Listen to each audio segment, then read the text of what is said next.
recording. Okay, so the first thing I want to say is, of course, this is our first podcast. Normally, we sit down and think things thoroughly through, deciding what's best to say relative to hard data, of course. And then feed into the recording robot. Yeah, that's right. It eats every word. Doesn't always spit them out. It doesn't spit them out. Then we have to spend hours and hours editing. Not to mention rendering and all the other things that we got to deal with. Just building stuff sometimes takes a few days. Building it in Blender. Yeah, and the whole process from deciding on the concept, which that can take a lot of time, like a week or two. But once we do decide, and then we do additional research, we're not satisfied with just what comes out of the research papers that we read. We don't want to just give you blank information or even what's typical. Rather, we take that information, we digest it, and we put our own spin on it. Yeah, we put our spin on it. But our spin is based on what we understand how the universe works. That is, space-time. We're not just content to report what's going on. Right. We are trying to actively contribute to it to hurry things along. And all of that has to go into our videos as well. Yeah, exactly. And this podcast thing, unscripted, talking to the mic, is a bit alien territory for us. Alien, yes. Very ET territory for us. No compute. No. My logic is undeniable. Anyway, all of this, we're doing all of this in order to bring about and achieve Project AS. So we'll come around to explain what that is a little bit later. Yeah, in a moment. The first thing I'd like to talk about is warp drive, or rather jump drive. So how near term is it? I don't know. Yeah. Well, that's a question in all of itself. Let's just stick to talking about how it works right now, how it actually would work. Well, I just wanted to say on the topic of near term, we have before actually gave some dates for that. Actually, here's the way. Okay. After we're done talking about it, and we outline a bit of what goes into it, we can then, with that, we can now explain to them how and when it could actually happen. Okay. Now that they're armed with no understanding what has to go into it. Yeah, that actually makes very good sense. That's a great way to look at it. So, with regards to the warp drive, there was a time when I thought the warp drive was too slow. Can you explain to everyone why it's not too slow and what makes it not too slow? If you understand what I'm asking. Go ahead. Well, it's usually described as a warp drive where it's like you're surfing on a wave of space-time. It's contracting in front of you, expanding behind. But that's overlooking the biggest part of it. Okay. In the warp drive, there's this thing they call boost, or boost, or York time. What it just simply means is that, well, in the original equation, they didn't really know what it meant. It was just some kind of number in the equation that arbitrarily boosted the speed, hence the name, and had to do with the change in the time, the flow of time. So they called it York time. Anyway. So it was something they had to give it a name, even though they didn't really, or I should say, fully understand what it meant. And that's no offense to Alcubierre. He wasn't even trying to design something that could work. He was just doing it out of curiosity and was surprised by the results. And boy, did it launch his career too. There's a saying, there's a quote from Isaac Asimov, I think. most scientific discoveries are less eureka and more, that's funny. And years later, oh yeah, that's what it means. Yeah, because if everything was just eureka, that means that we already know what we're looking for. That's not really. Yeah. So that does happen sometimes when you start with a that's funny, and then you're trying to explain it and finally do, then you get a eureka, but usually the that's funny comes first. It reminds me of when the patent office in, I think it was 1935 or thereabout, in the 30s, and they closed the door and they said, everything that could be invented has been invented. Yeah, we know that for sure. There's a few new physics theories to come out after that. Yeah. But this is one of the things. This is one. Let's say that means that a laptop shouldn't exist. Yeah. A cell phone should not exist. Cows. Most modern infrastructure shouldn't exist. Cows. In fact, we should just erase most of the world. Yeah. Yeah. It doesn't. Yeah, it doesn't exist. According to the patent office, it doesn't exist. Well, this is one of the problems within the scientific community, is being faint-hearted. Their jobs are to publish papers based on what we pretty much already know. And usually, part of the problem with the way the scientific journals work. If they publish, they don't accept. The focus is on what they call data papers. It's just about, or research papers. It's about published data on your findings, your mathematical findings, but conceptual papers that propose some wild new idea or question fundamental assumptions are dismissed as essays. But every new discovery, Einstein's relativity started as nothing more than an idea. Yeah. And the first paper he published wasn't even mathematically complete. Right. And it was just he just did his best. He wasn't even a mathematician. He struggled with the math, and he kind of had to cobble the math together from the work of others to just get the idea across in a way that the scientists could understand. And even then, it wasn't until the next generation of scientists came up and the old generation started to go away that it really got accepted. Yeah, what was that quote? What did that? It's a quote apparently from Max Planck. Max Planck, yeah. That science advances one death at a time. Oh, it sounds horrible, but yeah, but it's still based on reality to some degree. Of course, obviously, it also takes that. If you have none of the current generation that accept at all, then it doesn't advance at all. Then the new generations are brought up with the same old. Science advances because a courageous few actually go and are willing to swallow their pride, swallow their assumptions, and question absolutely everything. That's how science advances. Well, if you're not willing to question something, and you call yourself a scientist, then you're just that. You're calling yourself a scientist. You're not really a scientist if you go on there's certain things you're unwilling to question. It doesn't matter that your field is biology. You're unwilling to question fundamental physical assumptions, saying that that's physics. You're making yourself less of a scientist. That's not a true scientific method. No, a scientist, regardless of their field, should question everything and test it. Now, but I think we did kind of get off the warp drive here. Yeah, I just wanted to jump back, and that is Alcubierre. He did dare to do something, and I wanted to make one point before we jump back to the warp drive, and that is the numbers, the data, the idea, the concept was right there within relativity.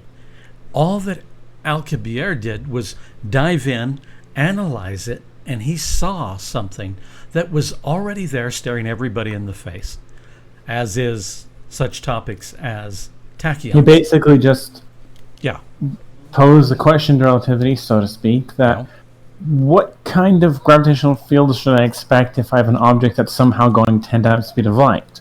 Right. And that's it. Right. And I said, oh yeah, if that's happening, then this must be the gravitational field, the distortion of space-time that is happening to allow that to happen. Okay, so now the warp drive. Getting back to the warp drive. Okay, so... okay, go ahead. If you got something to say there, yeah. Well, a lot of people say that the negative mass, that it has to have negative mass, and negative mass doesn't exist. Yeah, that's a sticky question. We'll again come back to it. Let's break down it first. Okay, go ahead. We did a video not too long, well, actually it was a couple of years ago, on what was called a Musha jump drive. This drive that accelerates up to the speed of light, then tries to push beyond, tunnels through the light speed barrier, travels for a very short time as a tachyon, and then recondenses because it's unstable and reappears now a great distance away, having effectively traveled instantaneously. Now, explain what you mean by instantaneous. How is it instantaneous? Well, in other words, one instant of time it was in location A, and the next it was in location B, and actually, momentarily it exists in two spots at once. But because of its acceleration, it produces a bias so that it just ends up at one of them, the farther away. And therefore it travels with no time interval between two very distant locations. Okay, it does that because of the that was derived from quantum mechanics, but this actually ties into the theory we're working on, which is in fact a unified field theory that unites relativity and quantum mechanics. And yes, that's a big claim, but we can back it up. We'll come back to that, though. Yeah, I just wanted to say, you said that real fast. It unites relativity and quantum mechanics. So yeah, or rather, and we'll probably get a lot of hate for this, but it replaces quantum mechanics, not in the way the quacks always say that, there's all these problems. No, it's more like, from a modified version of relativity, you can get the same predictions as quantum mechanics, and better, which means it's a better replacement. It gives the same predictions but better. That's, if you have a theory that gives different predictions on the stuff we can see, then it's not a theory, it's an idea that's some people say that quantum mechanics doesn't even, you can't predict anything. You can't even. That's exactly the problem, and while they say there's fundamental reasons why that has to be, this modification relativity preserves that, but also shows that under certain circumstances that we have yet to, under conditions we've yet to emulate, it might be possible to actually make it predictable, or at least shape the probabilities. But again, we're getting off into that. I think that's actually good, because here's what. Well, I want to come back to that. I want to talk about all right, drive a minute first. One thing I want to say, and that is the warp drive and our theory, or at least the fundamentals of the universe, actually are very much interplay. They are related, and they. You can actually consider the hyperdrive, or what you might call the hyperdrive effect, or the jump effect. Yeah. You can actually call that perhaps the primary prediction of the theory, or one of the primary predictions. The jump drive is, well, we could almost call it a tachyon drive. Same difference, yeah. So let's get back onto that. Okay. Yep. So let me bring up a reference thing here. Yeah, go right ahead. I have mine. Our followers. I have my notes. Sorry. Oh, don't give it away. Yeah. We're perfect. Oops. We have perfect memories. We're perfect. My skin complexion is perfect. My speak is perfect too. You can hear that. I can smell a burning electronic smell. I mean, no, he's not a robot. No. Oh. My logical is undeniable. Stop it. You're giving it away. Yeah. Okay. So Okay. Okay, so we were talking about negative mass with regards to it and jump, but the other thing that everyone they don't understand why you don't go back into the past and why you can actually make use of a jump drive properly. So I think we should cover that. And okay, and then we'll have to come back to how it relates to the warp drive then. Okay. Okay, so the reason you can travel over space without going to the past, it's like this. If you travel for 1 hour and cover, say, several million kilometers, that's a very high speed, then you've traveled 1 million kilometers, let's say, over 1 hour. But if instead you travel with a negative speed, and I don't mean moving backward, I mean actual negative speed, not negative velocity. That just means going backward, but negative speed. And you mean by speed, you mean negative time? Yes, or negative distance. They're interchangeable. Yes. Here's why. If you travel 1 million kilometers, but also travel 1 hour into the past, so 1 negative hour, then you'll arrive there the moment just before you leave. It's just as you leave, so momentarily you exist in both spots at once. Because if you traveled, the fact it would, or rather, if you travel a distance, the best analogy is with going with the speed of light. Yeah. If you travel at the speed of light for a year, you'll travel 1 light year, which is equivalent to what? That's 1 light year. That's 300 and over 300,000. That's something like.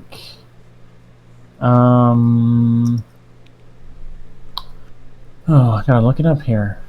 I just wanted to let everybody know that our heads are literally, and throughout a day, we can cover 20, 25 topics in a day, different things we discuss.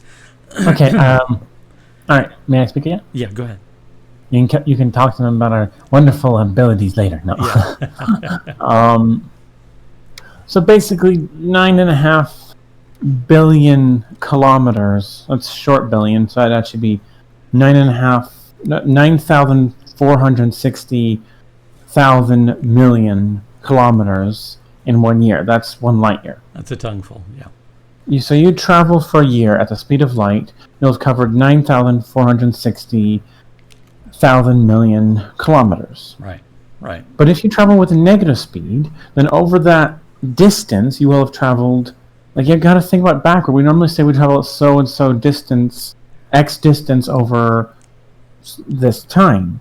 But you can actually flip that and say we traveled this time, positive or negative, over this distance. Yes. And that allows you to understand this. It's a bit of a time. It requires a change in perspective here. So did relativity itself, and that is. So if you travel 9,460,000 million kilometers, and you travel 1 year into the past, then you'll arrive there the moment you go to leave. And as you go to leave, you'll see, if you look with a powerful telescope, you'll see yourself already over there. Yeah.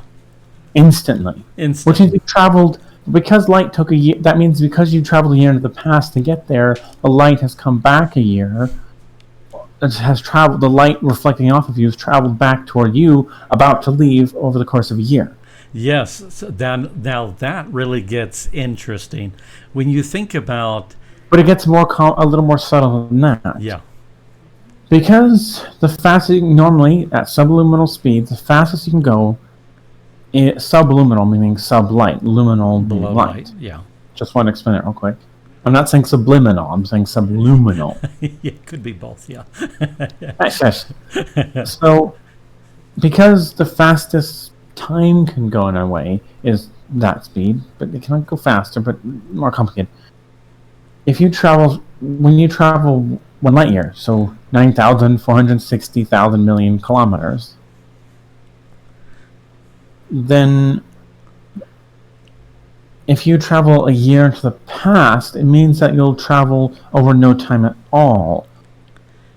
So That's normally the you'd think that instantaneous. if you travel a light year over the course of one negative year, Mm-hmm. then you would see your reflection the moment you start leave, meaning that you travel a year into the past, so that the light has now traveled over a year to reach you just as you go to leave.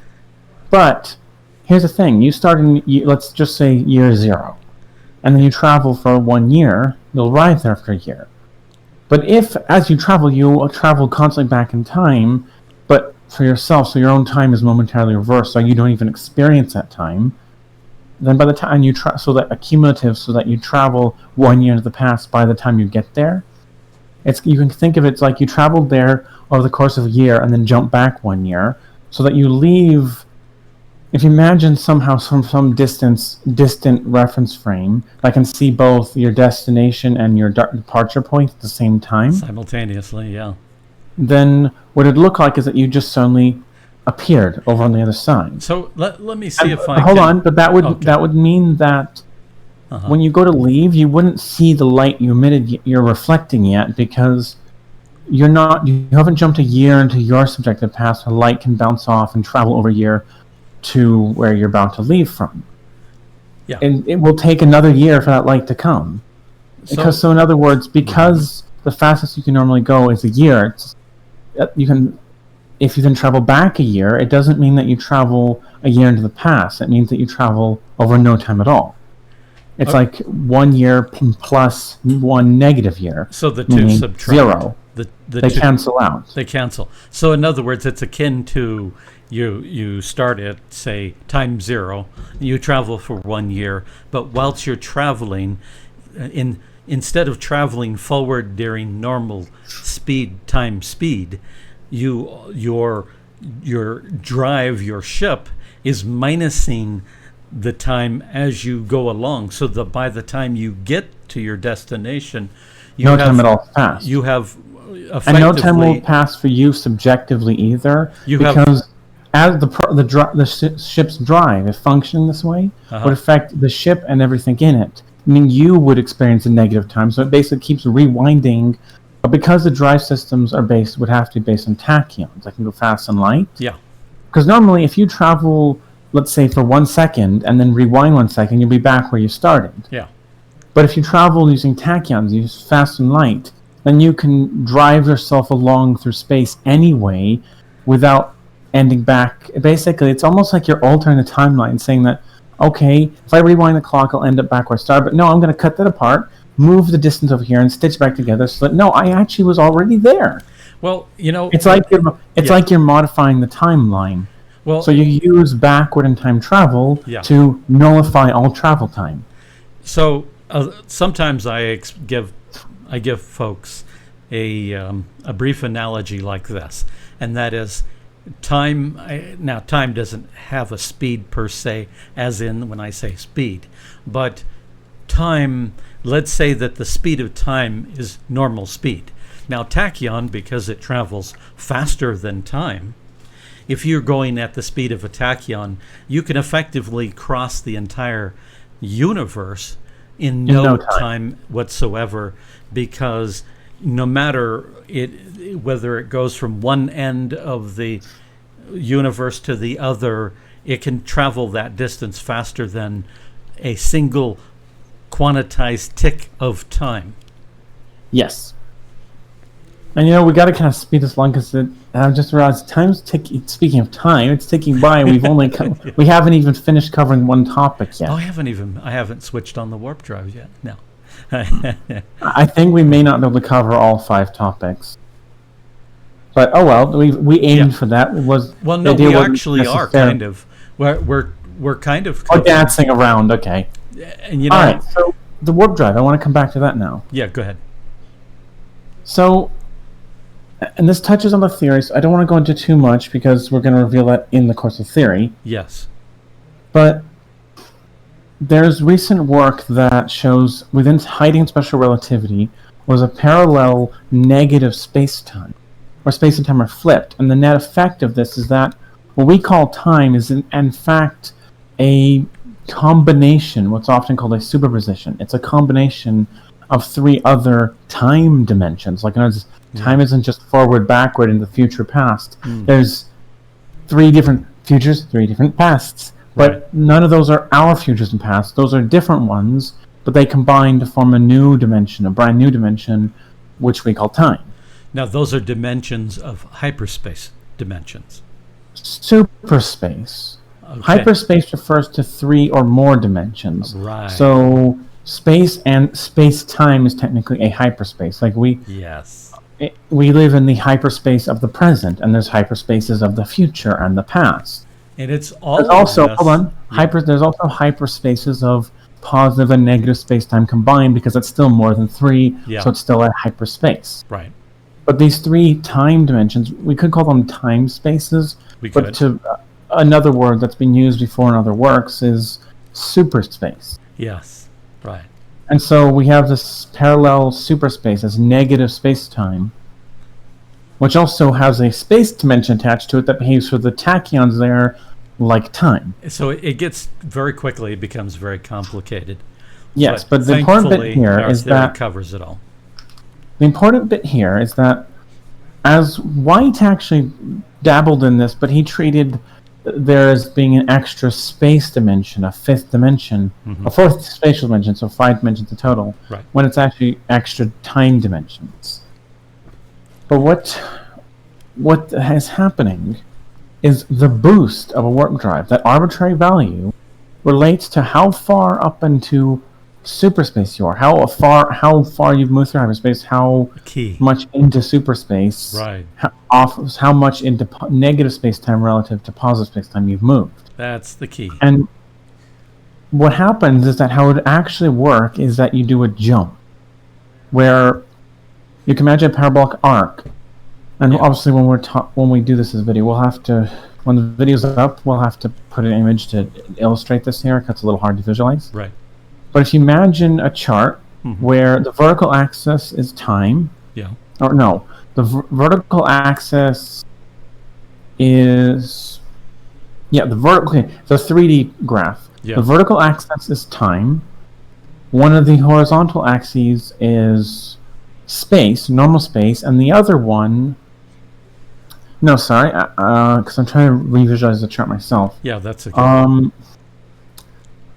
Actually, I have it here. Let me. Yeah, just go ahead and pull it up, I just wanted to let everybody know again that when we cover so many different topics, it's difficult for us to keep everything into our head. Speak for yourself. I am. My logic is undeniable. I have perfect memory. Yeah, perfect. What is your name? Can't hear you. Yeah. Okay, so alright, so one of the horizontal axes is space. Another one is time. The vertical axis is one of these superspace dimensions. Okay. Yeah. So on that chart, the craft is going along, it's traveling with a curve along the flat surface. That's the 2D surface outlined by space on one axis, time on the other. So over time, it's traveling through space, forming a nice arc. It's following the plane of between the time and space. No. It's in normal positive space-time. Okay. I just to clarify, I wanted to clarify for our audience here. We'll put a picture up on screen, and they can see that. Okay. So there's a flat grid where one axis is time, the other is space, and as a starship travels, it will move across space over time. So it'll produce a nice little parabola. Or part of one.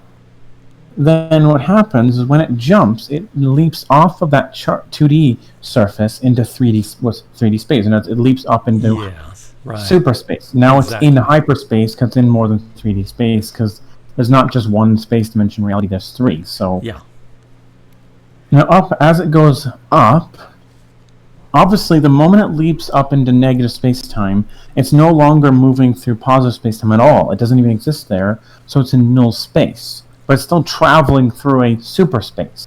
It's still traveling through a time as well. A time space. A time space. At this point, initially it's still traveling through time, but it very rapidly accelerates at an extreme rate, up in a parabola. Yes. Up into hyperspace. You can imagine it leaping. It's kind of like leaping up into orbit. And when it does jump into that hyperspace, okay, go ahead. Yes. At the peak of the parabola, yeah, it's no longer moving through time at all either.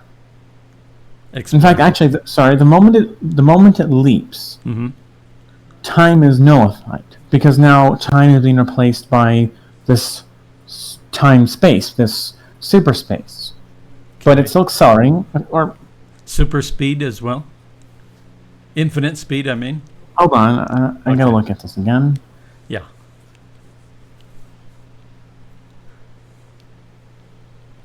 It's such a complex topic, and though we have written it down and it's in the theory, well, yeah, we have to reference it every now and then when we start to talk about it. I'm gonna need to create custom graphics for that paper. Okay, that's fine. Well, if we don't, we are working on a paper about our theory right now. And if we don't get up everything tonight, we're going to have more podcasts. And this is going to become a regular. We're going to try to make this a regular occurrence. And we will then, if we can't get up some graphics because of a time crunch, we want to stick within the 11 p.m. Pacific Standard Time. And if we don't, we'll get it on the next one. Yeah. Okay. Okay. So the moment it leaps up, it leaves positive space-time. It doesn't exist there anymore. Instead, it's now existing in the negative space-time. Okay. But as it moves up,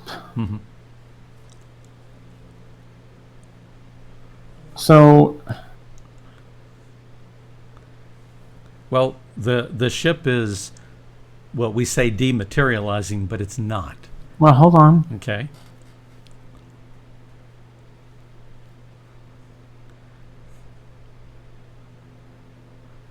And just to let the audience know, what it looks like we're going to return back to the subject.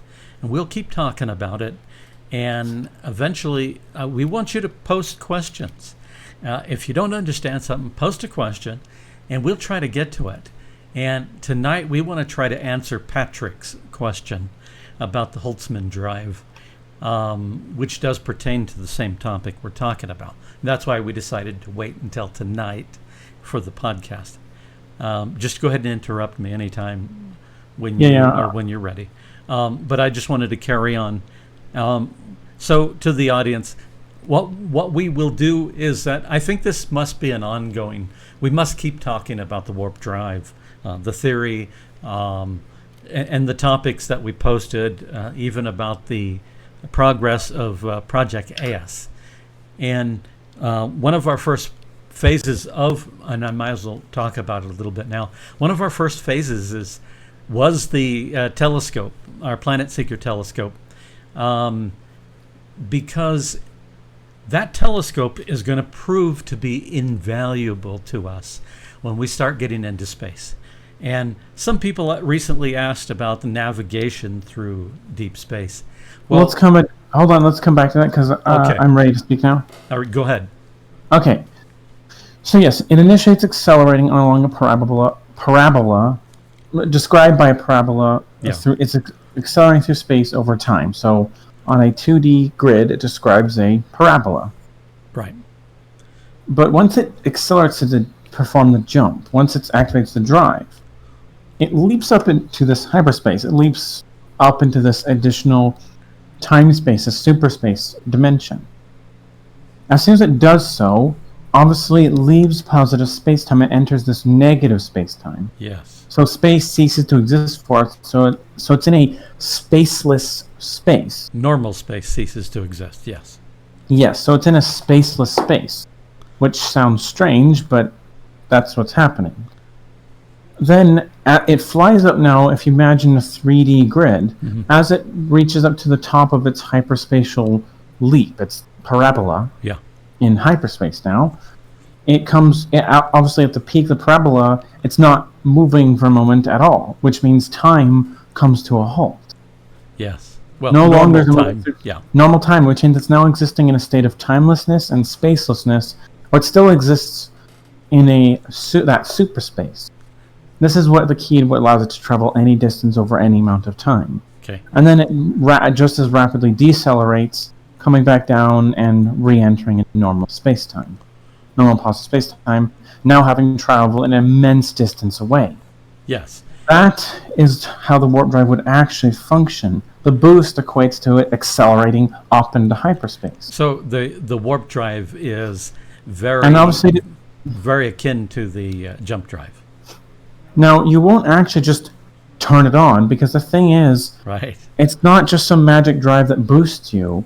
It it actually is a kind of what's called a quantum ramjet, initially devised by Dr. David Froning. Yeah. And of course, yeah, go ahead. And the faster it goes, the more energy it has available. Right. The reason this can work is because, as Alcubierre's equation showed, it creates a bubble that means that it can actually, space is twisting past it. So normally when you're moving, you can't perceive your motion. All motion's relative.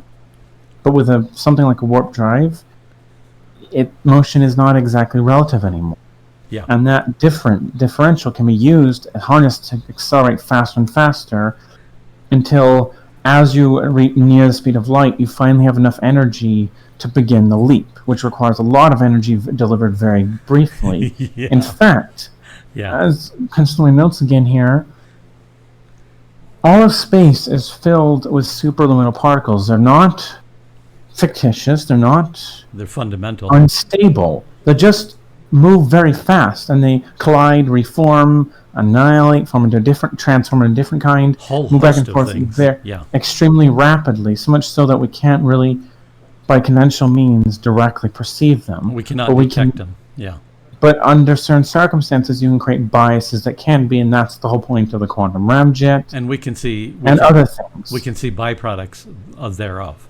No, that's where I would go into talk about the theory, but that's going to be a whole other conversation. We'll have to cover it another day. Yeah, exactly. And besides, I'm working on a paper on it, and that will be out sometime this year, probably. And we don't want to, at the same time, sorry, you guys, we don't want to give away too much until the paper comes out. So we're going to dance around. Sometimes the academic community can be a bit of a dog-eat-dog world. Yeah. And others can go and start in there, snatch your idea, claim it for themselves, and, well, they're not the originator of it, but because they published first, no one knows that. Yeah, as a friend of mine. Anyway. Yeah, so off that subject. So what happens is, as a ship approaches the speed of light, now this is, of course, relative to, say, someone standing on Earth watching it accelerate away. Right. As it approaches the speed of light, it has enough energy available, and because it's close to the speed of light, it's this difference in speed between it and some arbitrary some of the tachyons is less. So it's easier for it to grab a hold of these tachyons, which then catapult it, because tachyons go faster the less energy they have, which means if the ship the lowest energy state is as fast as possible. So if the ship actually gives them energy, it grabs them to itself, then it in fact, actually, if the ship grabs them and tries to take energy from the tachyons, they go faster and pull it along. So negative mass. It's a tachyon drive. Right. That then accelerates it into hyperspace by the tremendous speeds necessary. That's the negative energy. That's where you'll actually get the energy to power the warp drive. That's right. So although the energies are extreme, the total amount of positive energy required, what we would call energy, is actually not that great and less than Alcubierre's equations initially conceived of. But it does have a specific type, and the trickiest part is it has to be released quickly. And this comes into what's necessary to build one. Right. This is going to sound absolutely wacky, but we need a black hole, a micro black hole. But guess what? It's doable. Because the very same tachyons exist everywhere, which in fact are what make up what's called the quantum vacuum. What makes up space-time is these tachyons. That's why space-time can move. Space-time has no speed limit. That's what they always say with warp drive. That's what's always said. Yeah. And therefore, for it to not have speed limit, it would have to be made of something that is not bound to less speed of light. Therefore, it makes sense that space-time, logical sense, space-time has to be made of tachyons. Yes, the fabric of space. space. And they blur together to form apparently solid, continuous fabric, even though it is in fact actually discrete.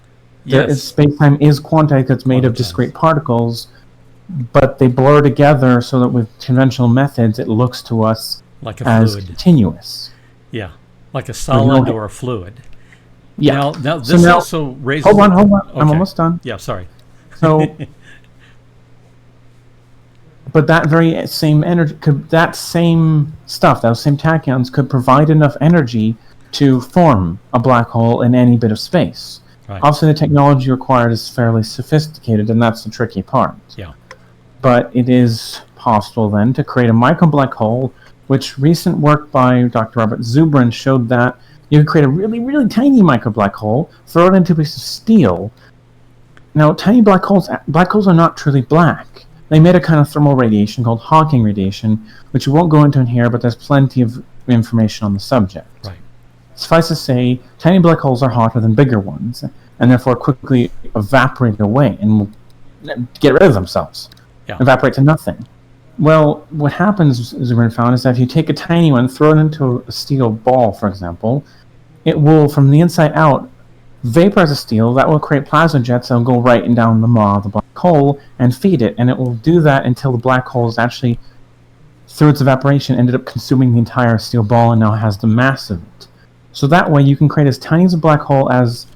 Yeah. You can create a small black hole nearly as you want, and providing you can get into the steel quick enough, it will grow to a nice stable size so it will last for a little bit of time. No, you don't want to throw your neighbor into the black hole either. No. Hey! No. It's not. That's funny. We don't want to do that. For you, or for those of anything you else. got that now, idea. as for concerns about it annihilating planet, if you do it out in deep space, it would actually, on its own, even after swallowing the steel ball, still be too short-lived to make it to anything with mass. So it wouldn't even reach the sun or Earth before it would evaporate.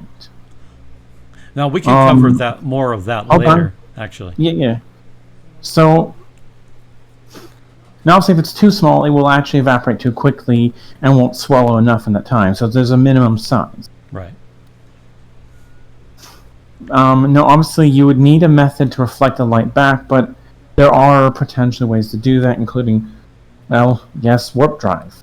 Because even if you can't create, you can very briefly create a very intense curvature space-time that will reflect back light from an instant. It doesn't have to do it all the time, so it doesn't need a lot of energy, just needs a relatively small amount of energy delivered quickly. To contain it, But that's another subject. Again. There's also something called polartons, which is a strange kind of pseudoparticle, a quasi-particle formed by photons in certain materials that act like photons that can reflect other photons. So there are ways of taking the black hole and actually reflecting its light back in a relatively small chamber. Right. And in fact, then that would potentially allow you to make a system that would reinforce itself so that shockingly, because the black hole is actually tiny, physically tiny, you could make a device that fit on your table that would hold a very heavy black hole, and by the method of doing so would make it effectively lightweight too. It would actually hide the mass of the black hole so you could pick it up with your hands. And, just whatever you do, don't drop it. Now you've actually touched into gravity control, which is we're gonna save that for another day. Yeah, but it's not amongst the 5 topics. So no. I'm building the point here. Yeah, but we've been talking for a while, so I want to cover another couple of topics here. Go ahead. Yeah. So to finish up this topic, with such a black hole, you could actually collect and emit, because it actually draws energy from those same tachyons. So you could use that black hole as a means to deliver a tremendous amount of energy very quickly. Or rather, you could deliver a moderate amount of power quickly, faster even than you could with antimatter annihilation, because the antimatter has to be transported to the isotope chamber, mixed thoroughly, and then it's not as fast of a delivery. Right. Black hole can go bang with a really intense pulse, like a and that's necessary. Like a high density capacitor. Yeah, so that's what's necessary to deliver the energy quickly enough to do the jump. And once we can do that, we will have in our hands jump drives. Yeah, better than Enterprise warp drive. In fact, that brings me on to another point. On Dune, the Holtzman drive was referred to as folding space, much like Star Trek's warp drive. Right. Warp space, same basic terminology. The difference is on the Dune, the Holtzman drive was instantaneous, more or less, or it only took fractions of a second, whereas Star Trek's warp drive was slow. It took years to move around, just faster than light. In that regard, Dune's more accurate because, like we've just described, the real-life version of the warp drive, the hyperdrive, would be more or less instantaneous. Well, now I want to do the Enterprise, the warp drive, because I think a few people are going to get a little confused. In the movie, they show that they were able to warp between different regions of the galaxy within a matter of a few minutes or hours. They actually only could travel at a few thousand times the speed of light, which means across the galaxy would still have taken many decades. Technically speaking, it would have taken decades, yes. Although the magic of television... No, actually the story takes place within a relatively small region of space. Yeah, a relative. Unlike on Dune, which takes place on between many, many galaxies. Expanses of space, right. Vast expanses. But something both Star Trek and Dune and practically all fiction gets wrong. You cannot exceed the speed of light near a planet or any other mass. Because... Ouch. Entering or accelerating beyond the speed of light or decelerating back down from beyond the speed of light creates a space-time optical equivalent of a sonic boom, which is incredibly destructive. Optical equivalent, yes. Space-time, too. Right. So it acts like a black hole collision happening right next door. Which is not good. No, this doesn't happen during the flight itself, because once you enter negative space-time, you're too far from positive space-time to interact enough to create a boom, a shockwave. Right. But it's only on the entering and the exiting of hyperspace that you create a shockwave, so you have to fly off away from your planet and go a certain distance while building up speed before you can jump. Yeah. Also, in the really, really far future, thousands of years from now, we'll eventually have the means to reduce the shockwave or eliminate it altogether, and to set off to that tremendous acceleration from a standstill. And then we'll basically have beaming. Yeah, basically we would just simply be beaming the entirety of the ship. And beaming by breaking down someone into a bunch of atoms and shooting them through space and reconstructing won't work. It's not practical for a whole list of reasons. Yeah, one of which you'd arrive dead. And not the same. There's no continuity of consciousness. That's what I'm saying. Even when someone's put into a coma for a surgery, for example, or for whatever reason, some part of their brain remains active, so their consciousness is to some small degree still there, despite the fact that they're not aware of it. There still is a continuity of consciousness. An activity within the brain. Even the so-called near-death experiences, that's just the thing, they're near-death. If they actually had died, obviously, they wouldn't have revived. It might be only a logical answer if there's some kind of low-level electrical activity in the brain that we're not yet able to detect, which is still present even those people who are supposedly dead, but... That's another topic. And but the point is that... But breaking you down to atoms... Yeah. It disrupts the electrical activity. There's no continuity, and even if you try to reproduce it, right. The problem is that even if it worked, there's no continuity. There's nothing to connect the previous neurological activity to the next one, which is all you've done is killed the person, used their bits to reconstruct a perfect clone, and reactivate the body. But even doing that is impractical. That's almost akin to a duplicator. But even doing that is extremely difficult and impractical. Yes. The way we'll really do beaming one day in the far future is, like I said, it's a jump drive that has no shockwave and can set off from a standstill. Which we know will be not for Well, just given the A technological long requirements, time to come. several thousands of years will pass before we can do that. Very likely. Whereas the jump drive with the shock and the warp drive are much closer near term. Shockingly close. I'd say we could probably do it within a century, and there's a pretty good chance we could do it within half a century. Yes, so it all depends on the level of effort put into it, because when full efforts are put into it, we can advance surprisingly, shockingly quickly. I definitely want to say something about that. You see, the most important thing is that the vast majority of the world does not put effort to new discoveries or to develop such things as what we are working on.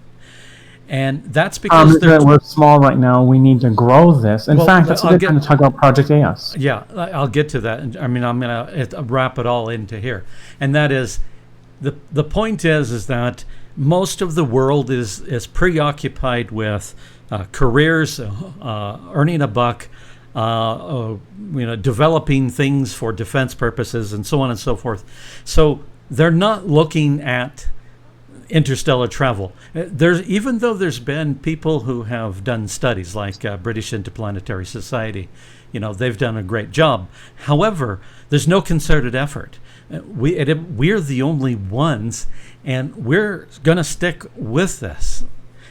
Well, I think something needs to be clarified there. Yeah, go ahead. Well, there are plenty of other people. They're all talking about as a maybe, or if they're serious about doing it for sure, that's why they're saying a century. Simply to achieve slower than light travel to the nearest system. Yeah. We're not satisfied with that. Nope. In fact, if you base it on back in the Cold War era, if you take the rate of development and extrapolate that today, then by now we should be having a crewed ship going deep out into the Kuiper Belt. Yes. But we haven't, because there's not been a concerted efforts. So, and in fact, if you take that same extrapolation of distance covered relative to by 2070, we should be going faster than light. And right. So, to those who say it can't be done, if our past progress is any indication, it can be done. And if for those who say that fast light travel is impossible, well, we're going to shortly be publishing a theory that shows not only is it possible, but it's necessary, absolutely necessary, and relatively to explain the world that we see around us. If you say superliminal travel is impossible, then you're saying that the universe is impossible, and that gets us nowhere. Right. And so sometimes based on that, then when we say that we're the only ones working this, so far as we can tell, we're the only ones trying to make a concerted effort to actually achieve fast light travel within the century. Our team is already determined advanced. To actually make it happen, even with all the upsets going on right now and upsets that are perhaps yet to come. We're determined to make it happen, and we have plans of how. So far as we can tell, no one else has committed that level of determination. No, I want to explain here, and that is, NASA. 50 years ago, we had the technology to put boots on the moon. We did, followed by the space shuttle, the International Space Station, several probes, rover to the Mars several times, and so on and so forth.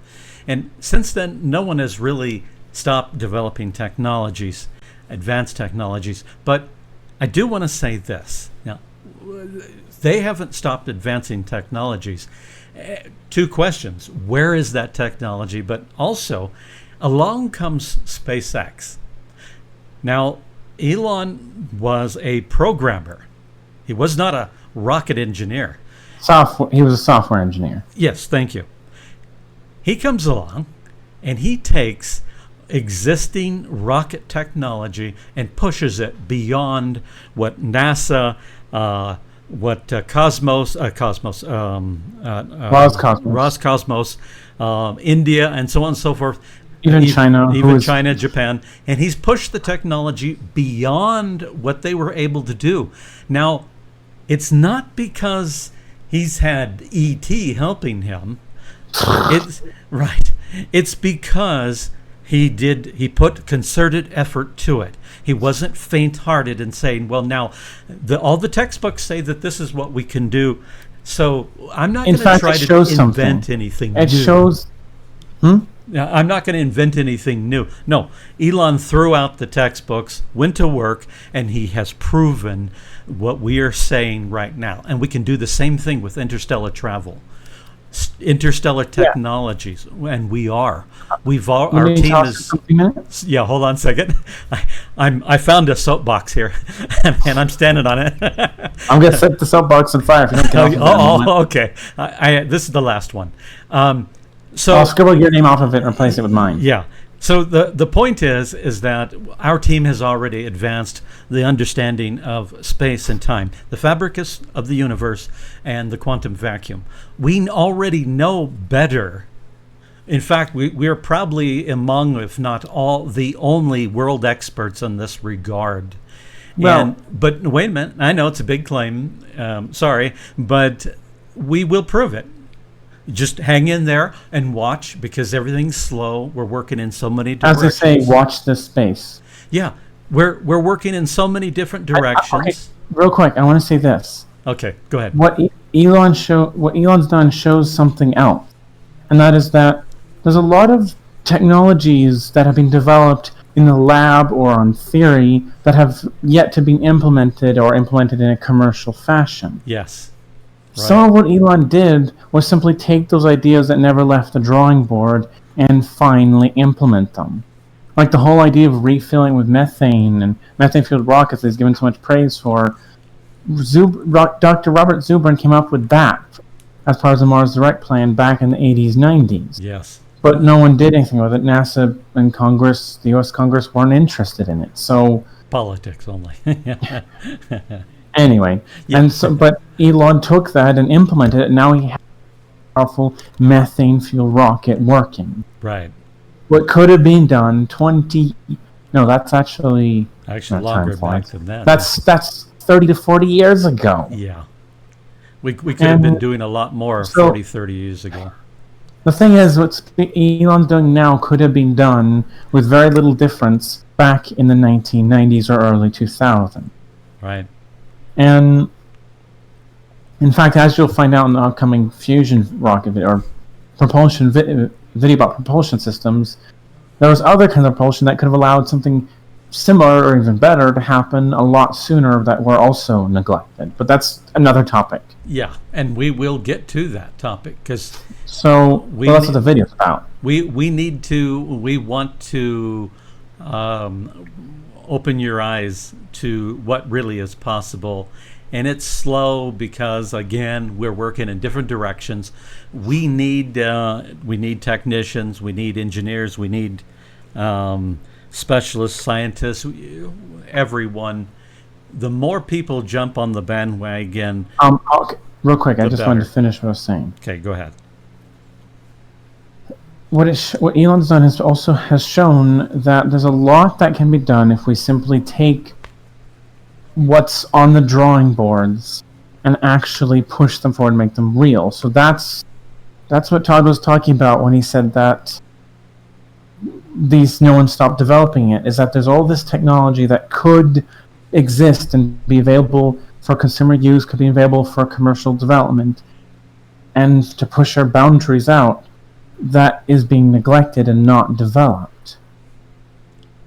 Yeah, exactly. I think we'll have to record this in 2 parts. Okay, sounds good.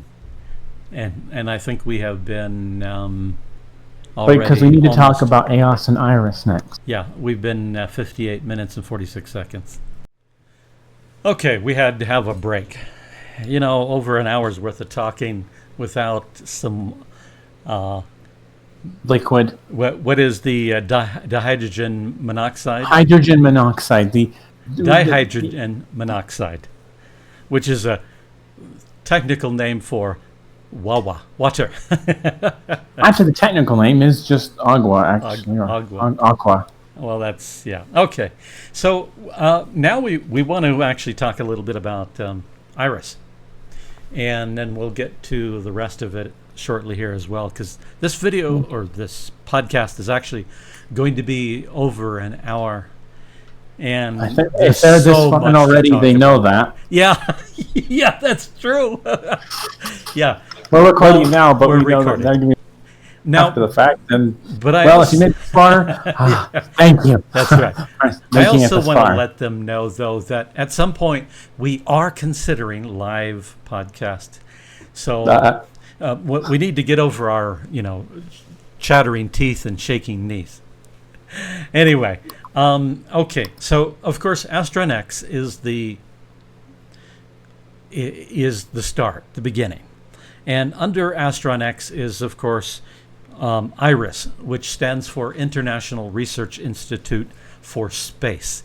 Now, we founded this in order to develop technologies for space, but also out of a need. We want to provide scientists from around the world a place where the scientific method has no bounds. Discoveries, they're free to express research to its fullest. And we intend to bring in... You can think of it kind of like a university city / commercial, semi-commercial organization of everything. International. So we're not stuck on just one part of the globe in that regard, because ultimately this has to be an international effort. And under IRIS, which is the acronym for International Research Institute for Space, is Project AS. And yeah, go ahead. Speak. So Project AS is... Oh, dang it, I don't have it in front of me. I guess you better... what we wrote up. Okay, Project AS. Well, Project AS is an interstellar project. What we wrote up about Unified Global Organization. Oh, yeah, okay. All right, yeah. So, let's see here. It's nothing like being prepared on your first podcast. Okay, so no, I actually have it right here in front of me. We talked about creating something akin to Star Trek's Starfleet, but really, that's what do we mean by that? Yeah, that's science fiction. Starfleet's science fiction. The reality of it is that Project AS is a unified global... Well... No, it's a project to create. Thank you. I'm getting ahead of myself here. It's a project to create a unified global organization for the manufacturing, assembly, and operation of transstellar and interstellar ships. Of course, for the peaceful exploration, research, and development of both near and deep space. And now, transstellar, that's a less commonly used term. It means not quite interstellar, but definitely longer range interplanetary. Yeah. Much like transonic means up to the speed of sound, but not beyond. Transstellar means distances probably like beyond Pluto out to Oort cloud, the edge of the Oort cloud, perhaps. Yeah, and maybe maybe a bit beyond that. Yeah, and that would be transstellar space. And before we go interstellar, we need to first even go that distance. Yes. There's other topics that I would love to cover, like. What are we going to do when we go interstellar? How are we going to go about that? We talk about these topics all the time. We sometimes have, 3-4 hour conversations covering a gamut of things. Yeah, because we're advancing the knowledge, the technology. That's why we're doing this podcast now, because now we can harness those long conversations to, make videos that are interesting. We should have done, what they say, hindsight's 2020. Mine's something like 10, 15, no. I do want to address one thing, and it refers to the community, the YouTube community. Okay, so the vast majority of you support us, and our subscribers are very quiet, and they put likes and so on and so forth. But YouTube has changed their algorithm, and they base popularity of videos on how many comments you get.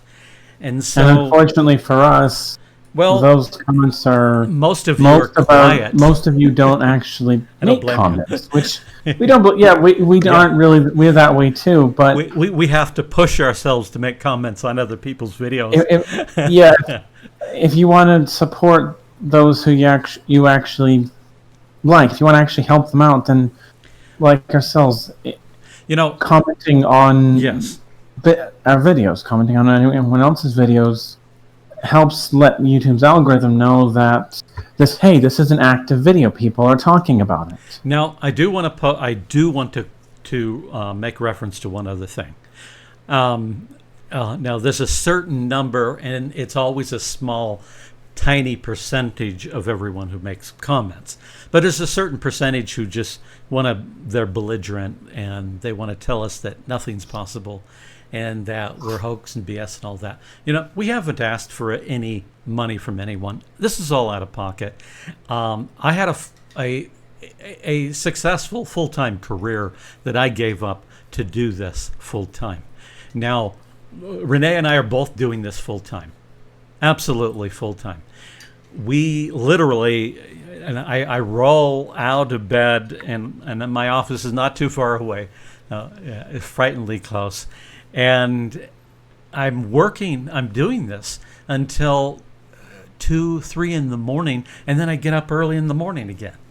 And I'm often up later than that, working on the paper or the next video script. Yeah, you see sun up, don't you? Yes, sometimes.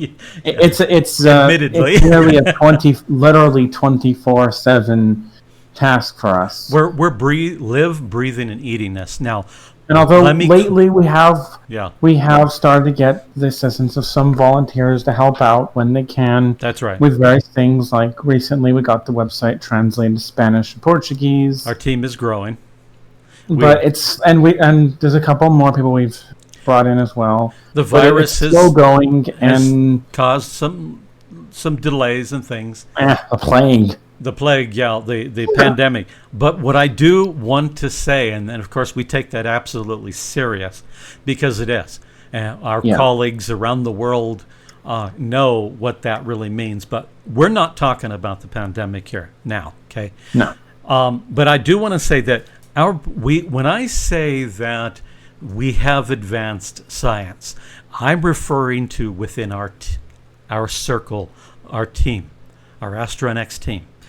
Now, when I also say we've advanced this technology, I don't mean that we have a starship out there and we're jumping around the universe. Oh, we wish.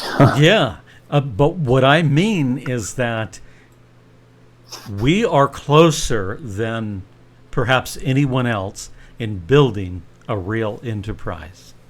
But now, so you want to tell them a bit about what exactly Project AS is beyond just what we already stated? I just need to qualify. When I say a real enterprise, that's not something that we're just going to be, day after tomorrow, boop, there it is. No. There's a lot of work that's got to go into it. And then on top of all this research and being actively involved in advancing this, there's the management side of it, and then that's the more members we get, I got to manage all of that. And still make time to do science. Yeah, and then of course, then I have to make time to take a shower once in a while. Oh, really? Yeah, I do once in a while. I promise. I said nothing. Okay. So, and then make videos. And people say, well, wow, it's been 7 months since you've made a video. Well, the point the point is that we're doing so many things. Oh, we turn to the podcast finally. Some ways our brains are a little slow. We turned to the podcast, and we had others helping us in this regard, advising us, then perhaps we would have done this a long time ago. But the podcasts hopefully are going to start communicating to you the scope, the magnitude of what we're doing, what we have before us. It is this. Not to mention, actually get you to pay attention to our channel again. Yeah, and then we have to. Well, no, we at first our videos went. We thought we had to do what other people do and entertain. What's the four-letter? What's the four-letter word? No, don't say it. The point is that we had to go through a learning curve, and we're in that bell curve. I think we're starting to come to the peak where we're learning how to convey. I've always been an excellent communicator, but I haven't applied that. You're implying we're going to get worse than shortly. Yeah. Yeah. No, the bell. No. Maybe that was a bad example. Okay. For all of you listeners out there, erase the word bell curve. What? I'm going to tell you that you can unhear that. Anyway, so getting on with chaos. So you want to talk about Project Chaos and to the progress we're making. I think that all of the conversation we're having here is in part actually answering that question, what kind of progress you're making. We already understand warp drive technology, the jump drive, and space-time and all of that. That's all. We have to go through that. If we're going to build... One second. Maybe here it's time to drop part of the... 1 second. Drop something we haven't mentioned yet. 1 second. If we're going to build interstellar starship, we have to take baby steps to get to it. Unfortunately, we have to take the baby steps. We don't have a machine to download the knowledge from wherever into our brains. So it's a slow progress. And, frankly, we have to unlearn a lot of things to open our eyes. So go ahead. You were about to say. You have the soapbox. Well, yep, has my name on it now. Okay. What's left of it. I did burn it mostly, but anyway. So, as a key part because unfortunately trying to rely on an external source of funds is limited and fickle. So, that's why, again, another part of the reason why we are founding Iris as a subset of AsteronX is to develop the science, but also develop technology and push the boundaries of science. But we're going to have to do this, and this is part of the plan we have, is that we have to turn this somewhat commercial at some point.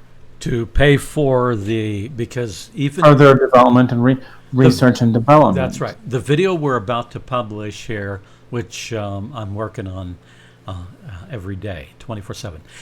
The engines that we're about to present to you, they're grounded in solid technology, but they're not something we're going to be able to build on a budget of $5,000. Let's face it. No. So we have an expensive proposition. Yeah. We have plans to, obviously with any commercial thing, we can't necessarily go into too much detail, but we do have plans to build various technologies. Yeah, probably starting with something akin to a drone, but using what we were talking about earlier with regards to powering the ship. It does have applications for powering. Well, just like we're talking about how technologies haven't developed, there's a whole branch called magnetohydrodynamics, which is used for direct air propulsion without any need for combustion. Yes. It grabs a hold of the air and moves the air around the craft rather than the craft flying through. Right, electromagnetically. It means that the craft no longer experiences any sonic boom or even much in the way of thermal heating, and the energy that would go into being wasted in compressing and heating the air and making much of sound and heat. Instead, goes into propelling the craft so it can very easily reach hypersonic velocities in excess of Mach 5. Now, obviously, nothing's been built yet, but the basis for it is all there, and in particular, the work by, I'm probably going to mess up pronunciation, but I'll do my best, Jean-Pierre Petit. And his work has been instrumental. Perhaps we'll actually be working with him here at some point. Who knows? But well, we haven't approached him yet, but we would like to. Yes. And he's already laid the groundwork and demonstrated that this is entirely feasible as a completely new means of propulsion, which brings up an interesting point, is that batteries are less energy dense than gasoline, but when you take into account the greater efficiency of electric motors and converting stored energy into mechanical motion, batteries actually come out better than batteries and electric motors combined come out better than a gasoline engine. Yes. Likewise, this MHD and batteries might actually come out on top. So it can be battery powered, not to mention there's other things that you can kind of electric assisted combustion that is less polluting and far more potent than conventional, without going into too much detail. Yeah. And some of the means of propulsion we might and possibly propulsion we might end up using are going to be discussed in the next video, the next full video, which Todd is working on. Yeah, which is advanced power propulsion within 3 to 5 years. Mm-hmm. So that's our part of our plan, something we haven't really mentioned yet. And that's what we plan to develop, and well, either offer or sell these. It has potential to outdo what SpaceX has done, simply because of how efficient the technology is. Well, and I want to throw in here, and that is this MHD. Once we have a Starship in orbit of the Earth, and eventually, of course, multiple, we're going to need something akin to a shuttle to ferry people back and forth. And the MHD provides us the field propulsion necessary to do just that. So field propulsion, that's a whole other ball of wax that we'll have to come back to in another video. Yeah, we will cover it. So we're actually even working on the shuttle and field propulsion. Fact, some of this, what we're talking about, we did cover in the video EFE touring craft. Yes, that's right, the EFE touring craft. And that vehicle there's more to that vehicle, and that's a whole other video. But it's a key part of EOS. Yes. Because that's the business plan, for lack of a better word, to get this off the ground, and to answer that, how we're going to fund this. And part of it also means that we are looking into the possibility of starting up an asteroid mining project using these same technologies.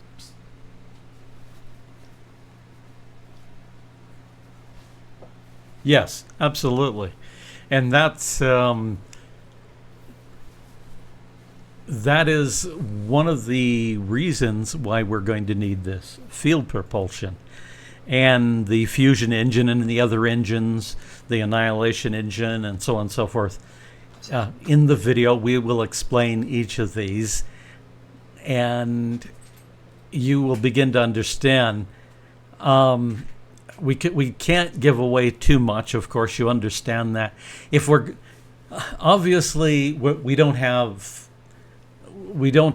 have not sought funding from anyone. Patron is, our patrons are wonderful, forward-thinking people, but obviously that's not enough. We don't get enough from Patreon to fund these projects. Now, though we know how to build them, if we actually had an infusion of say a couple of $1 million, a couple thousand alone would go a long way. Yeah, but if we actually had yeah. a couple of million USD, then so I can tell you some of this technology would be out very quickly because we have a grasp on it. We know what we're doing. And that's one of the purpose for this podcast. We want to start communicating. Some of you, three of you had asked, well, I want to show me something. Well, we're showing you a slow progress of understanding toward this goal, toward the interstellar goal. And you just don't base it on one podcast, but over a series of them, plus all the videos that we've already made. The thing is, there's a lot going on behind the scenes that we just haven't been able to convey. Until maybe now. It may not look, based on YouTube alone, it may not look like we're doing much, but there's a lot more going on behind the scenes. Wow, yeah. Yes, there is. So, is there anything more than to say about AS? I think we kind of covered it as much. Yeah, we will be updating our website, and on the website, we are going to list out. We're going to do a bullet point of the various phases of the project. It's going to be more. Oh, and I might as well toss this in there. Yeah, go ahead. If you are a specialist, like physics, engineering, web developer, graphics artist, applied physicist, then by all means feel free to contact us and provide us with we need obviously some evidence of what we need to know what you're doing, and we need to know that you know what you're doing. That's pretty much. But if you want to volunteer, keep in mind it's going to be volunteer because this is not a commercial enterprise just as yet. Yeah, and it will take a little while yet before it will be. But the more people that if you want to volunteer your time and help us out, that would be much obliged, and we could actually perhaps get this thing off the ground far sooner. There was a number of years ago. There was a guy who wanted to build the Enterprise model of it, full size. I think it was full size, and he started out with his own money, just like we are, putting our own money into this.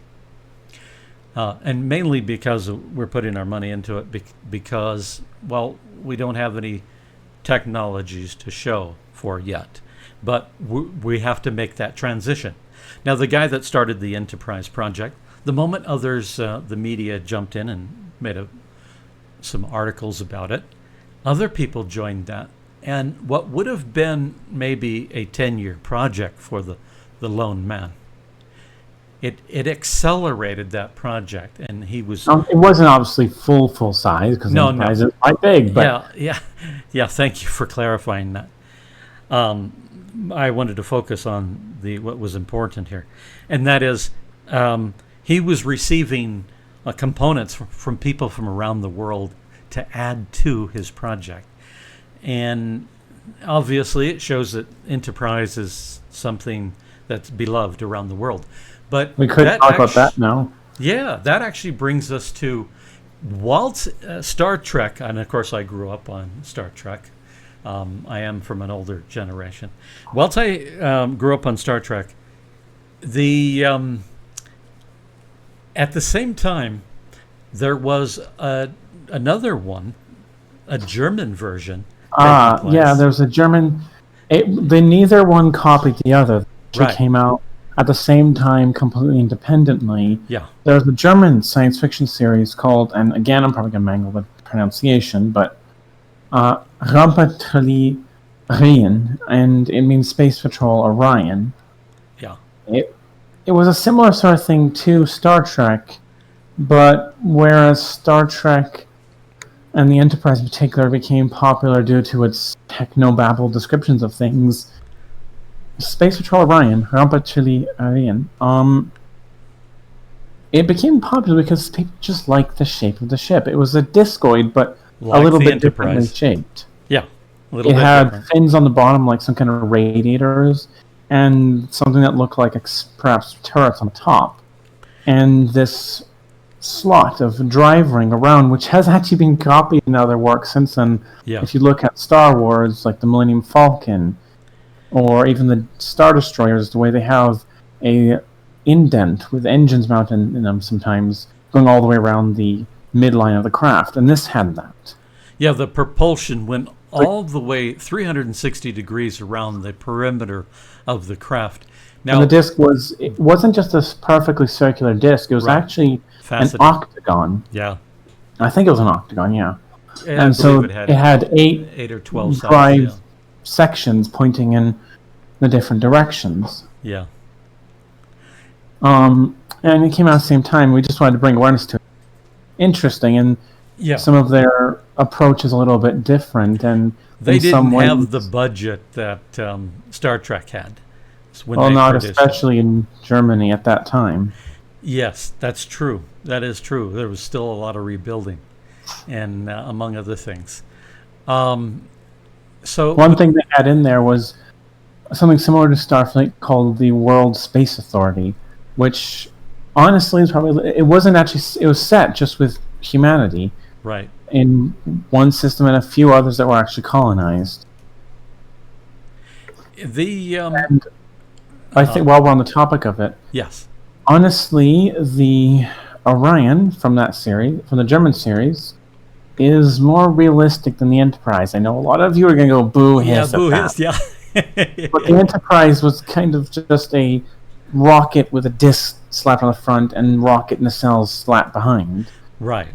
The Orion disc, everyone might say that, it's just UFO stuff, but the disc shape, as actually Alcubierre showed, it's simply what our future craft will have to look like eventually, because as the Alcubierre design showed, you have a ring, a disc, going around the vehicle, and it doesn't matter if the ring is at right angles, so that it goes around like nacelles, or if it's turned 90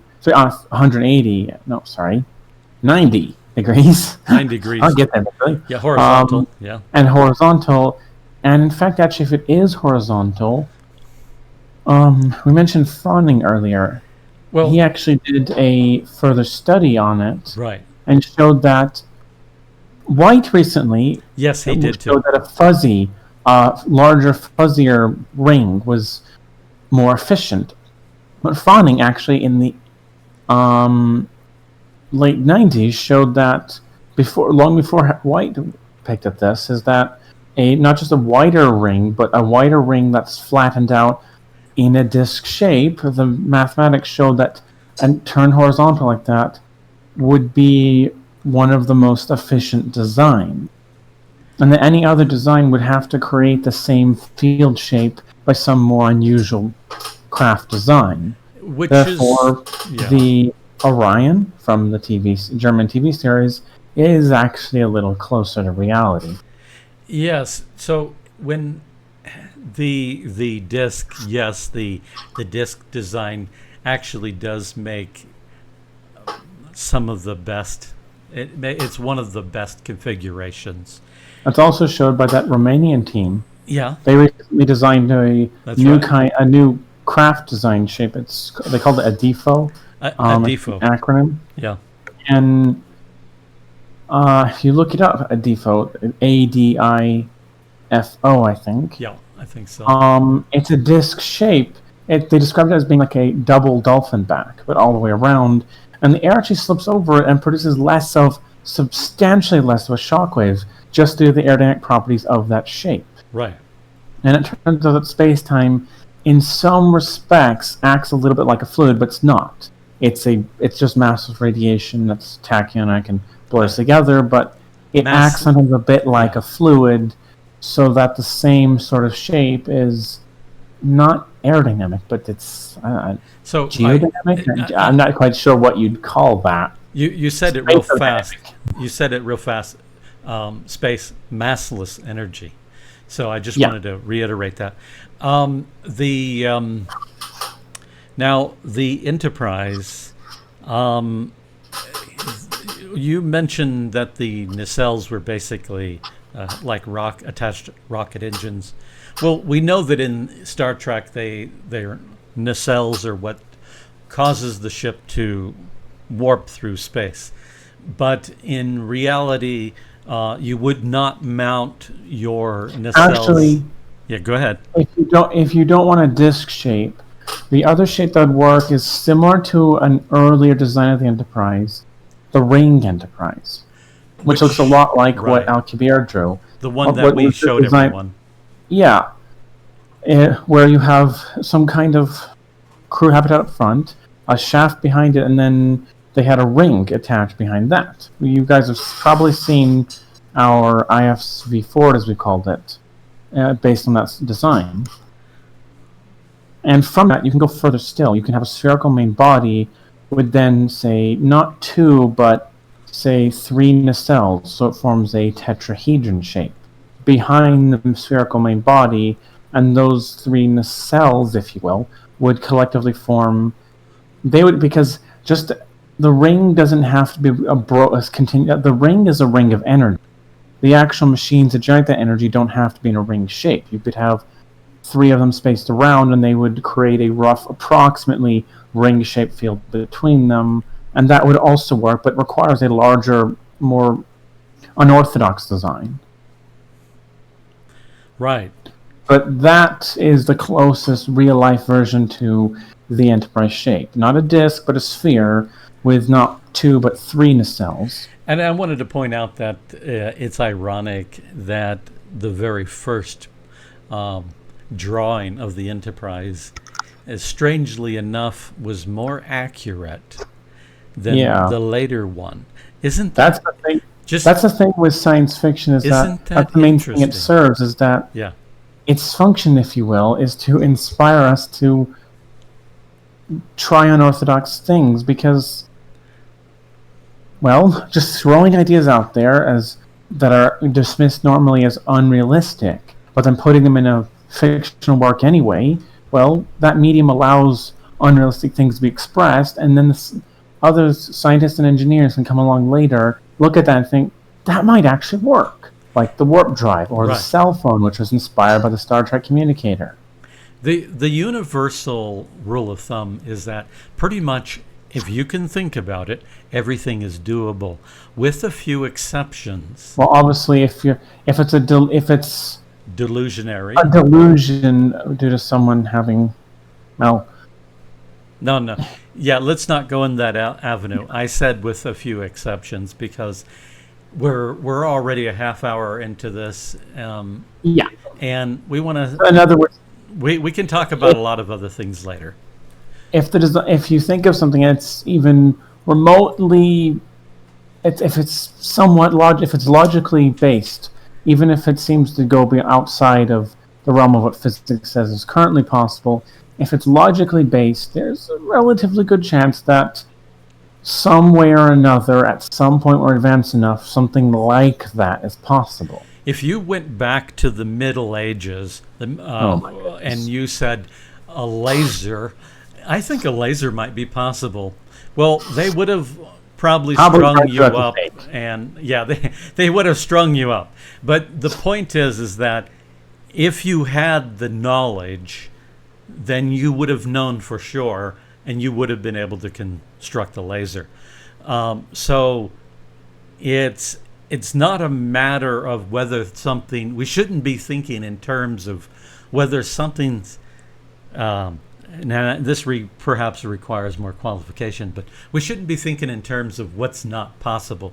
We should be thinking in terms of what is possible, and then find out. Press our envelope. Is there any way we can do that? Yeah, and let's conceive of an idea, and then try to make it work. And in the process, that's the very attitude that those who have pushed the boundaries forward have had. In the process, you'll learn what. In the process, you'll learn what is doable and what's not.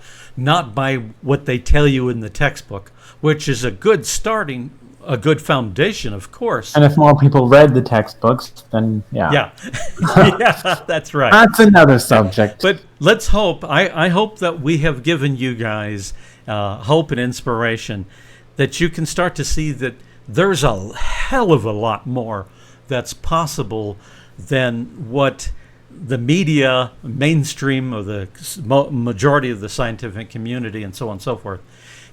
I've always liked listening to Tyson, but I just hear the same things. He's not adding to, just like a lot of other scientists. He's a smart guy, and I wish that he would use his intelligence toward pressing the envelope of what we know, rather It's than all well and good to talk, reiterating and maintaining the stuff. status quo. We don't want to. If you're stagnating, somebody's going to pass you by. If you're stagnating, you're not progressing. We have to progress, and the fact that we are starting to become more spacefaring than ever before. Usually the timing seems to be poetic, as they say. And we are already detecting more asteroids passing the Earth. We also That's have another subject. I know. Okay. And we really need to cut short because you need to get editing Sorry, this guys. so we can get up before the golden hour, before we turn into pumpkins. Yes, we do turn into pumpkins. Yeah. No, I don't. Not really. Okay. So I got to take my find my glass slipper. Okay. Yeah. Yeah. Anyway, so yes, we're actually managed to find some humor in all of this. We take it very serious, of course. And what we do research. Humor about this all, or it becomes too much. Yeah. We can work these long hours because we love what we do. We're very passionate. Time. And if our advice is to you guys is, if you're really interested in something and you want to pursue it, then you have to live. Sorry, too much.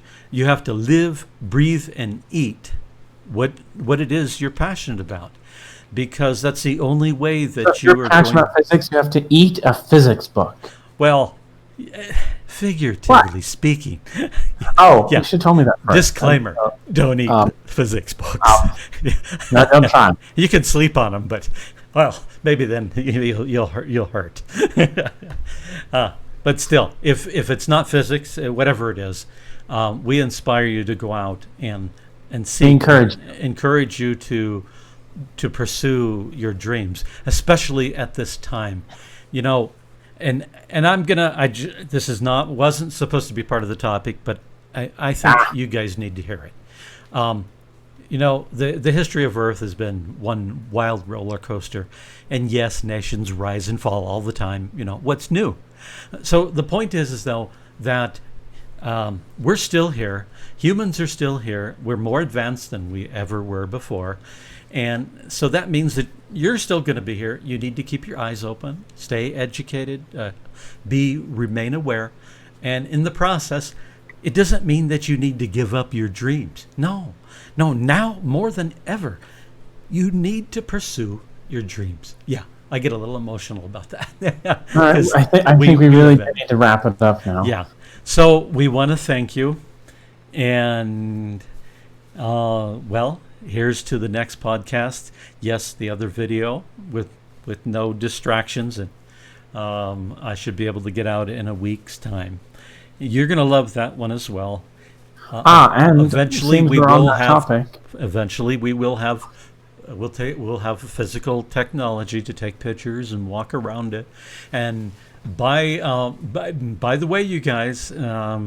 We are seriously striving. We actually relocated because we're looking for a place to build a lab. We told them we relocated a while back. Yes, I know.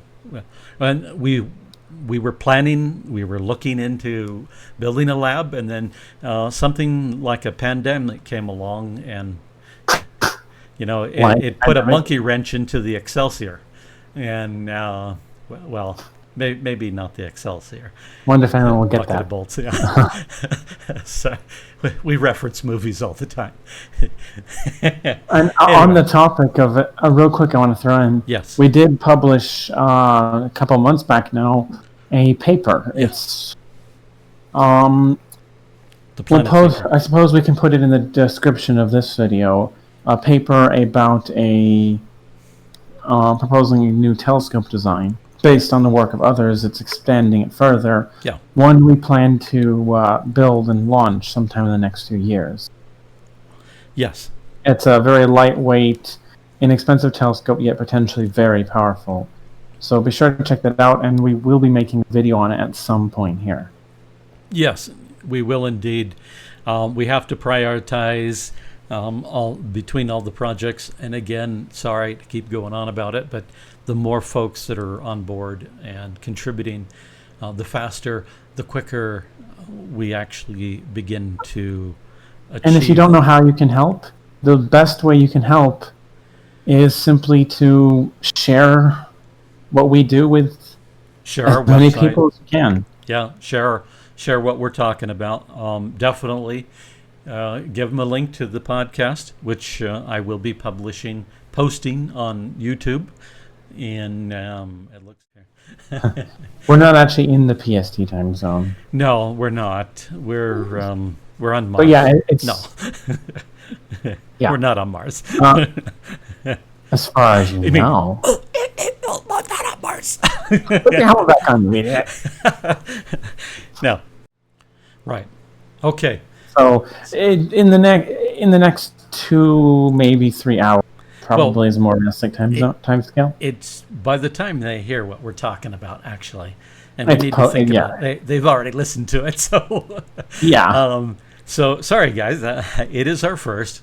We're not, and it's unscripted, as you can tell. We're doing it from the seat of our pants. Well, enough with the puns and the jokes. Anyway, have a good night. We will talk to you guys soon. Stay safe. Wear your masks, please. Yes.